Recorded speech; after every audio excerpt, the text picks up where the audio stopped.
kining bagong kanta nga nag-top 2 sa iTunes sa unang adlaw pa lang sa iyang release. Mo kini ang dalit sa ato ang proud Cebuana Kapuso singer karong buntaga. Kun sa kini atong dungang sayran kauban walay lain pa kundi si Jessica Villarubin.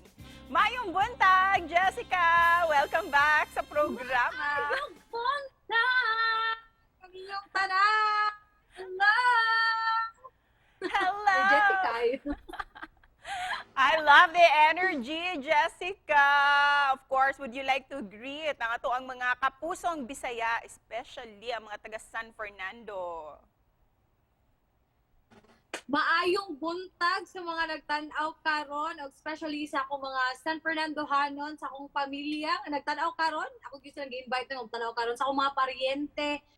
Jessica, di ba pag-uhay lang ka na uli din sa Cebu? Kumusta imong bakasyon o pagbisita sa San Fernando o sa imong mga parente? Last na kong uli pag August, birthday sa akong mama, ako siyang gi-surprise. So, wala siya kabalo na muuli ko. So happy ko every time na muuli gud ko no diha. Kay syempre lahi ra gud nga nata sa tong hometown kung asa tang nagdako. Og layo na kaayo kag naabtan, Jessica, ha? Human sa imong kadaugan sa The Clash, from different guestings, nag-limitless concert and international concert as well. Karon nakita namo nga wala gihapon ka na usab. How do you remind yourself to remain humble? Siguro akong gi-think always kay akong life before na wala pa ko na artista. Kung unsa ra jud ka simple among kinabuhi. Despite your busy schedule, aduna kay ipaambit namo nga bag-ong single under GMA Music, kining Ikaw Lang ang Iibigin. Para kan kinsa man nimo gi-dedicate nga song, Jessica. Nag-present sila mga songs ang GMA Music and usa ni sa akong nagustuhan gyud. So nakarelate jud ko ani kay syempre na in love pud baya ko before. Dahil nakasulay pag biatag ma-in love, no? Yes. That's big sa feeling ang ma-in love. Pero karon jud Miss Cecil, no? Wala gyud. So karon siguro madedicate na ko siya sa akong sa akong parents. Parents. And of course, ibuhat na muna siya sa mga ikasal, pwede siya matingtong sa mga kasal, sa mga in love, karon. How do you feel nga nag-top 2 kini sa iTunes upon release last week? How do you feel?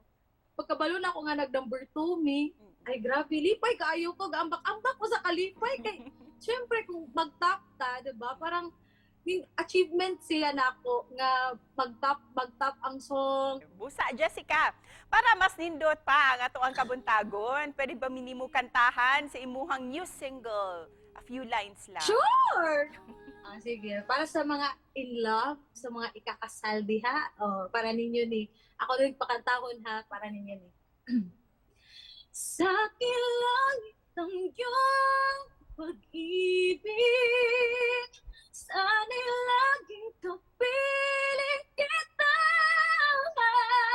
Bawat oras lumbas ka ng isip, tunay na mahal kita. Sana all in love. Sana all, nindot og tingog! Thank you! Thank you, Jessica! And with that, can you please invite all our Kapuso viewers to download your new single and of course, i-include ni sa ilahang playlist? Kaya mga kapuso nato diha mga Bisaya, hinaot ko nga inyo kong suportahan sa akong bagong single nga Ikaw Lang ang Ibigin, especially composed by Sir Benny Saturno.